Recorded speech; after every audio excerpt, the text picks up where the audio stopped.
Hi everyone, this is Michaela from AHA. I am really excited to be showing you the strategy roadmap today. It is one of my favorite views in AHA because it shows you those large-scale initiatives right down to feature details.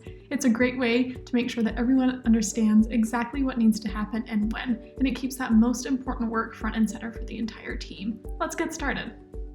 So let's assume you've done all of the work to build out your strategic initiatives, you've linked them to your business goals, and you've planned the releases, epics, and features that you need to do to achieve them. Now we're ready to hop on over to that strategy roadmap.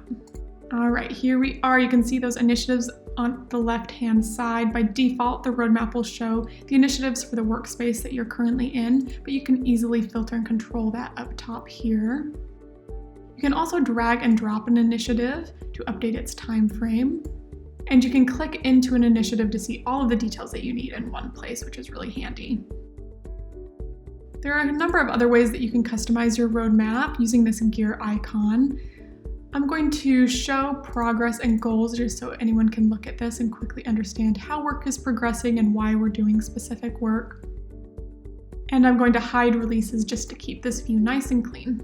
You can also control how you want to color your roadmap. I'm going to color this one by status so that we can quickly understand where work is at. And you can sort your initiatives by a number of factors, which is really useful if you have a large number of initiatives that you want to group a certain way.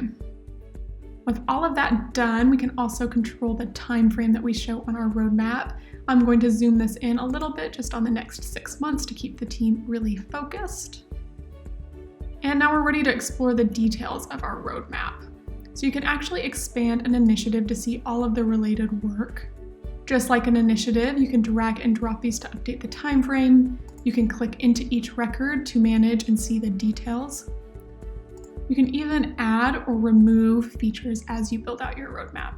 So you really have a lot of control and options in terms of showing exactly what you want. Once you have everything just the way you want it, save your changes, and export as a PDF, PNG, or add to an AHA presentation so that you can share with others. And that's it. Now you can create a beautiful roadmap to visualize your strategy. Try it out today, and please let us know if you have any questions at all. You can get in contact with our team by using this question mark up here. Our customer success team of former product managers will respond to you super fast.